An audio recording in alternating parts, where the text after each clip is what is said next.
രാത്രിയുടെ നിശബ്ദതയിൽ എല്ലാവരും ഉറങ്ങിക്കഴിയുമ്പോൾ നല്ലൊരു സുഗന്ധത്തോടു കൂടി വിരിയുന്ന ഒരു അത്ഭുത പൂവ്, അതെ, നമ്മുടെ നിശാഗന്ധി. ഇത് കാണണമെന്നുണ്ടെങ്കിൽ നമ്മൾ ഉറക്കമൊഴിഞ്ഞിരിക്കുക തന്നെ വേണം. കാരണം ഇത് വിരിയുന്നത് രാത്രിയാണല്ലോ. പക്ഷേ പലരുടെയും സങ്കടം എന്താന്ന് വെച്ച് കഴിഞ്ഞാൽ ഇല നന്നായിട്ട് വളരുന്നുണ്ട്, പക്ഷെ അതിൽ മുട്ടുകളൊന്നും ഉണ്ടാവുന്നില്ല എന്നുള്ളതാണ്. അപ്പോൾ ഇന്നത്തെ വീഡിയോ നമ്മുടെ ഈ നിശാഗന്ധി ചെടിയെ കുറിച്ചാണ്. നമ്മളൊക്കെ അത്ഭുതത്തോടെ നോക്കിക്കാണുന്ന ഒരു ചെടിയാണല്ലേ ക്വീൻ ഓഫ് ദി നൈറ്റ്, അല്ലെങ്കിൽ നിശാഗന്ധി എന്നൊക്കെ പറയുന്നത്. നല്ലൊരു മണമാണ് ഇതിൻ്റെ. ഇവിടെ മിക്കപ്പോഴും ഉണ്ടാവാറുണ്ട് കേട്ടോ. സാധാരണ പറയുന്നത് വർഷത്തിൽ 2-3 പ്രാവശ്യമൊക്കെയാണ് ഉണ്ടാവുന്നതെന്നാണ്. പക്ഷേ ഇവിടെ മിക്കപ്പോഴും ഉണ്ടാവാറുണ്ട്. എൻ്റെ വീഡിയോ ആദ്യം മുതൽക്കേ കാണുന്നവർക്കാണെന്നുണ്ടെങ്കിൽ അറിയാൻ പറ്റും, മിക്കപ്പോഴും ഇവിടെ പൂക്കൾ ഉണ്ടാവാറുണ്ട്. അതും ഒരു ചെറിയ ചട്ടിയിലാണ് കേട്ടോ നിൽക്കുന്നത്. അപ്പോൾ ഞാൻ നേരത്തെ തന്നെ പറഞ്ഞിട്ടുണ്ട്, ഞാൻ കാര്യമായിട്ട് വളം ഒന്നും ഇട്ട് കൊടുക്കാറില്ല. എൻ്റെ ഒരു പോട്ടി മിക്സ് കൊണ്ടാണ് ഇതിൽ പെട്ടെന്ന് തന്നെ പൂക്കൾ ഉണ്ടാവുന്നത്. അത് നിൽക്കുന്നതാണെങ്കിലും ആ ചട്ടിയൊന്ന് നോക്കിയേ, തീരെ ചെറിയ ചട്ടിയിലാണ് കേട്ടോ നിൽക്കുന്നത്. 13 പൂക്കൾ വരെ ഒരു ദിവസമൊക്കെ ഉണ്ടായിട്ടുണ്ട്. അപ്പോൾ അത്രയ്ക്കും ഗ്രോത്തുള്ള, അത്രയ്ക്കും പൂക്കളുള്ള ഈ ഒരു നിശാഗന്ധി ചെടിയെക്കുറിച്ചാണ് ഇന്ന് ഞാൻ പറയാൻ പോകുന്നത്. എങ്കിലും പലർക്കും പൂക്കളൊന്നും ഉണ്ടാവില്ലല്ലോ. അപ്പോൾ പൂക്കൾ ഉണ്ടാവാനുള്ള കുറച്ച് ടിപ്സും കാര്യങ്ങളൊക്കെ ഞാൻ പറയുന്നുണ്ട് കേട്ടോ.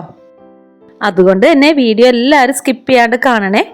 വീഡിയോയിലേക്ക് കിടക്കുന്നതിന് മുന്നേ എൻ്റെ ചാനൽ ആദ്യമായിട്ട് കാണുന്നതെന്നുണ്ടെങ്കിൽ പ്ലീസ് ഒന്ന് സബ്സ്ക്രൈബ് ചെയ്തേക്കണേ. വീഡിയോ ഇഷ്ടപ്പെടുകയാണെങ്കിൽ ഷെയർ ചെയ്യാനും മറക്കരുത് കേട്ടോ.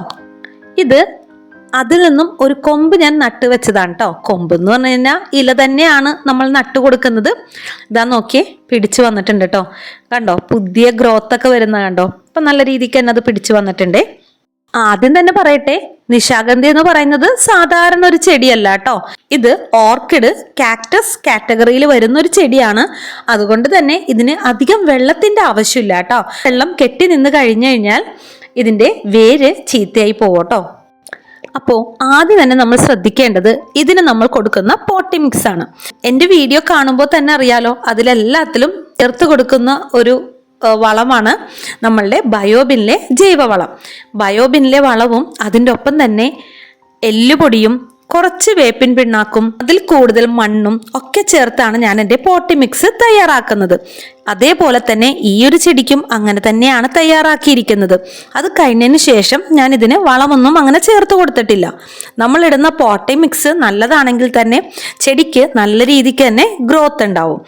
ഇത് മദർ പ്ലാന്റ് അല്ല കേട്ടോ. ഞാൻ മദർ പ്ലാന്റിൽ നിന്നും കട്ടിങ്സ് എടുത്ത് വെച്ചതിന് ശേഷം ഉണ്ടായ ചെടിയാണിത്. ഇതാ അത്രത്തോളം നല്ല ഗ്രോത്ത് തന്നെ ഉണ്ടായിട്ടുണ്ട് കേട്ടോ. ഇപ്പോൾ ഇതിൽ നിന്നും ഒരു കട്ടിങ്സ് എടുത്താണ് ഇതാ താഴെ കാണുന്ന പോട്ടും വെച്ചിരിക്കുന്നത്. മറ്റുള്ള ചെടികൾ പോലെ വിത്തിൽ നിന്നോ അല്ലെങ്കിൽ വേരിൽ നിന്നോ ഒന്നും അല്ലാട്ട് ഇത് മുളച്ചു വരുന്നത്. നമ്മൾ ഇതിൻ്റെ ലീഫ് എടുത്തിട്ടാണ് നട്ടു കൊടുക്കുന്നത്. ലീഫ് എടുത്ത് നട്ടു കൊടുത്തതിന് ശേഷം ഒരാഴ്ച അല്ലെങ്കിൽ 2 ആഴ്ച തണലത്തേക്കൊന്നും മാറ്റി വെച്ചേക്കാം കേട്ടോ. അപ്പോൾ തന്നെ ഈ ചെടി നമുക്ക് പിടിച്ച് കിട്ടുന്നതാണ്. പ്രത്യേകിച്ച് നമ്മൾ അതിനായിട്ട് വേറൊന്നും ചെയ്യേണ്ട കാര്യമില്ല. പുതിയ ഇലകളൊക്കെ വന്ന് തുടങ്ങുമ്പോൾ മാത്രം അത്യാവശ്യം വെളിച്ചം കിട്ടുന്നിടത്തേക്ക് മാറ്റി വെച്ചാൽ മതി കേട്ടോ. ഇപ്പൊ ഞാൻ നട്ടു വെച്ചിരിക്കുന്ന ചെടി അത്യാവശ്യം പുതിയ മുളകളൊക്കെ വരുന്നുണ്ട്. ആ ഒരു സ്റ്റേജ് ആവുമ്പോഴത്തേനും നമ്മളൊന്ന് മാറ്റി വെച്ചാൽ മതി. ഇതിന്റെ പൂക്കൾ ഉണ്ടാവുന്നതിന്റെ പ്രത്യേകത ശ്രദ്ധിച്ചിട്ടുണ്ടോ? അതായത് ഇലയുടെ സൈഡിൽ നിന്നാണ് ഇതിലേക്ക് പുതിയ പൂമുട്ടുകൾ വന്ന് നിറയുന്നത്. ഇനി നിശാഗന്ധി പൂക്കാതിരിക്കാനുള്ള ഒരു പ്രധാന കാരണത്തെക്കുറിച്ചാണ് കേട്ടോ ഞാൻ പറയുന്നത്. അതൊന്ന് വെളിച്ചവും രണ്ടാമത് നനയ്ക്കലുമാണ്. പലരും ചെയ്യുന്ന ഒരു മിസ്റ്റേക്കാണ് നിശാഗന്ധി ചെടിയെ ഏതെങ്കിലും തണലത്തോ അല്ലെങ്കിൽ ഏതെങ്കിലും ചെടിയുടെ താഴെയോ ഒക്കെ പ്ലേസ് ചെയ്യുന്നത്. അങ്ങനെ ചെയ്തു കഴിഞ്ഞാൽ ഇലകൾ നല്ല നീളത്തിൽ വളരും കേട്ടോ, പക്ഷേ അതിൽ പൂക്കൾ ഉണ്ടാവില്ല. ഈ ഒരു ചെടിക്ക് ഏകദേശം 3-4 മണിക്കൂർ വെയിൽ കിട്ടണം കേട്ടോ. വെയിൽ എന്ന് പറയുമ്പോൾ ഉച്ചയ്ക്ക് കിട്ടുന്ന വെയിലല്ല, നമ്മളുടെ രാവിലെ കിട്ടുന്ന ആ ഒരു വെയിലുണ്ടല്ലോ, ആ ഒരു വെയിൽ ഈ ചെടിക്ക് അത്യാവശ്യമാണ് പൂക്കൾ ഉണ്ടാവാനായിട്ട്. പക്ഷേ ഉച്ചവെയിൽ അടിച്ചു കഴിഞ്ഞു കഴിഞ്ഞാൽ ഇതിന്റെ ലീഫൊക്കെ ബേൺ ആയി പോകട്ടോ. അതുകൊണ്ട് തന്നെ അധികം വെയിൽ കിട്ടാത്ത രാവിലത്തെ വെയിൽ നല്ല രീതിക്ക് കിട്ടുന്ന സ്ഥലത്ത് പ്ലേസ് ചെയ്യാനായിട്ട് ശ്രദ്ധിക്കുക. ഇനി അടുത്തൊരു കാര്യമാണ് നനയ്ക്കുന്നത്. ഇത് ഞാൻ നേരത്തെ പറഞ്ഞല്ലോ കാക്ടസ് കാറ്റഗറിയിൽ പെട്ടതാണെന്ന്. അതുകൊണ്ട് തന്നെ ഇതിന്റെ തണ്ടുകളിൽ വെള്ളം സ്റ്റോർ ചെയ്ത് വെക്കാനുള്ള കഴിവ് ഈ ഒരു ചെടിക്കുണ്ട്. അതുകൊണ്ട് തന്നെ രാവിലെയും വൈകുന്നേരവും ഒന്നും ചെടി നനച്ചു കൊടുക്കരുത് കേട്ടോ. ഇതിന്റെ മണ്ണിലൊന്ന് തൊട്ട് നോക്കുക. ഒന്ന് നോക്കുമ്പോൾ നമുക്ക് അറിയാൻ പറ്റുമല്ലോ നനവുണ്ടോ എന്നുള്ളത്. അങ്ങനെ നനവില്ലെങ്കിൽ മാത്രം നമ്മൾ ചെടിക്ക് വെള്ളം ഒഴിച്ചു കൊടുത്താൽ മതി കേട്ടോ. ഇനി അടുത്തൊരു കാര്യമാണ് ഇതിൽ പൂക്കൾ ഉണ്ടാവാനായിട്ട് എന്താ ചെയ്യേണ്ടതെന്നുള്ളത്. ഞാൻ ആദ്യമേ പറഞ്ഞല്ലോ, ഞാൻ പ്രത്യേകിച്ച് വളമൊന്നും കൊടുക്കുന്നില്ല. ആദ്യം മുതൽക്കേ തന്നെ പോട്ടി മിക്സ് നല്ല രീതിക്ക് കൊടുക്കാറുണ്ട്. ഇനി പൂക്കാണ്ട് നിൽക്കുന്ന കുറെ പേരെങ്കിലും ഉണ്ടാവില്ലേ, അപ്പോൾ അവർക്കായിട്ട് പറയുന്നൊരു ടിപ്സാണ് കേട്ടോ. ആദ്യത്തേത് മുട്ടത്തൊണ്ട് പൊടിച്ചതാണ്. ഇത് ചെടികളുടെ തണ്ടിന് ആരോഗ്യമുണ്ടാവാൻ വളരെ നല്ലതാണ്. രണ്ടാമത് ചേർത്ത് കൊടുക്കേണ്ടത് പുളിപ്പിച്ച കഞ്ഞിവെള്ളം അല്ലെങ്കിൽ അരി കഴുകി എടുക്കുന്ന വെള്ളം ഉണ്ടല്ലോ, അത് 2 ദിവസം പുളിപ്പിച്ചതിന് ശേഷം നേർപ്പിച്ച് ഒന്ന് ഒഴിച്ചു കൊടുത്താൽ മതി കേട്ടോ. ഇത് ചേർത്ത് കൊടുത്താൽ തന്നെ നല്ല രീതിയിൽ പൂക്കൾ വന്ന് നിറയും. സാധാരണ ഞാൻ ചെടികൾക്ക് കൊടുക്കുന്ന ഒരു വളം എന്ന് വെച്ച് കഴിഞ്ഞാൽ ഈ ഒരു ബയോബിനിലെ വളവും അതിൻ്റെ കൂട്ടത്തിൽ തന്നെ കുറച്ച് എല്ലുപൊടിയും വേപ്പിൻ പിണ്ണാക്കും മിക്സ് ചെയ്തിട്ടാണ് കേട്ടോ കൊടുക്കുന്നത്. ഇങ്ങനെയും വളം കൊടുത്താൽ വളരെ നല്ലതാണ് പൂക്കൾ ഉണ്ടാവാനായിട്ട്. പിന്നെ ഒരു കാര്യം ശ്രദ്ധിക്കുക, നൈട്രജൻ അടങ്ങിയ വളം കൂടുതൽ കൊടുക്കാണ്ടിരിക്കുക. അങ്ങനെ കൊടുത്തു കഴിഞ്ഞാൽ നമ്മളുടെ ഇലയ്ക്കാണ് ഗ്രോത്ത് ഉണ്ടാവുക, പൂക്കൾ അങ്ങനെ ഉണ്ടാവില്ല കേട്ടോ. ഫോസ്ഫറസും പൊട്ടാസ്യവും അടങ്ങിയ വളങ്ങളാണ് നമ്മൾ എപ്പോഴും പൂക്കൾ ഉണ്ടാവാനായിട്ട് കൊടുക്കേണ്ടത്. രോഗങ്ങളൊന്നും വരാറില്ല കേട്ടോ.